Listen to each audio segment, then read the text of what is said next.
Hello guys guys. Welcome to our channel. ఇవాళైతే ఇవాళ మేమైతే అయితే టెర్రస్ క్లీన్ చేస్తున్నాం. ఎందుకంటే ఇక్కడ ఫిషెస్ ఫిషెస్ పెడదామని. పెట్టడానికి.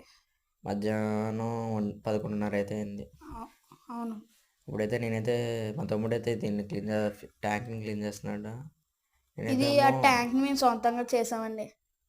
అది ఎలాగో చేసాం చెప్తాం మేము. మీకు కామెంట్స్ అట్ట అట్ట అని పెడితే నేనేమో ఇదంతా క్లీన్ చేస్తున్నాను. పైన టెర్రస్ మట్టి చదవరం. చాలా కానీ దుమ్మెట్టేసింది. లాస్ట్న అట్ట ఒక పెట్టి క్లిప్ ఉంది, అమేజింగ్ క్లిప్. అది మాత్రం చూడడం మర్చిపోకండి ఈ వీడియో ఎండింగ్లో. ఈ బట్టలన్నీ సగం అయితే సగం పైన అయింది. బట్టలంతా దుమ్మెక్కేస్తున్నాయి గంట అయిన తర్వాత చేసినంత. సగం పైన అయింది. ఇప్పుడైతే మొత్తం గంటన్నర సేపు కూర్చున్న తర్వాత మొత్తం పని అయిపోయిన తర్వాత మొత్తం వాటర్ సెటప్ చేసాం. నింపేసాం. వాటర్ నింపేసి ట్యాంక్స్ ఇలా పెట్టేసి ఇక్కడేమో సెకండ్ దాంట్లో ఫిష్, థర్డ్ దాంట్లో ఏమో స్నేల్స్ ఉంటాయి. ఈ మంచం ఎందుకంటే అడ్డు పెట్టాం, ఎండకి రక్షణగా ఉంటుందని. షాడో పడితే నీడ వస్తుంది కదా, అందుకు పెట్టాం మేము. ఎండ బారిన పడకుండా ఉంటాయి. ఈ కింద ఎండాకాలం కదా కాలేదు. అసలు, అందుకు. అవును.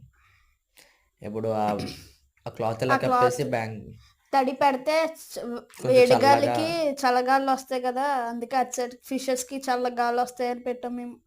ఎలా ఉందో చెప్పండి. ఇది చూడండి, మేము మేము అలసిపోయేందుకు డ్రింక్ తెచ్చుకున్నా. కూలింగ్ తెమ్మంటే గడ్డి ఇచ్చేసారు. గడ్డెమ్మంటే అది మెల్లగా ఓపెన్ గ్యాస్ చేసాడు మా తమ్ముడు. అది ఓపెన్ చేస్తే గ్యాస్ పైకి వచ్చేయాలి, కానీ స్లోగా ఏమొచ్చిందో మీరు చూడండి ఒకసారి. స్లోగా ఓపెన్ తీసాం. చేశాడు.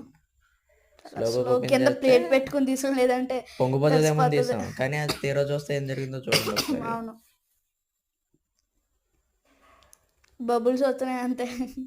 వెళ్ళొచ్చినాయి కదరన్నా. గ్యాస్ రాలే, గ్యాస్ పైకి రావట్లేదు, వచ్చేస్తుంది. గ్యాస్ బయటికి తన్నెత్తదేమో బయటికి రాకుండా అది థ్యాంక్ యూ ఫ్రెండ్స్. బబుల్స్ కింద వచ్చేసింది.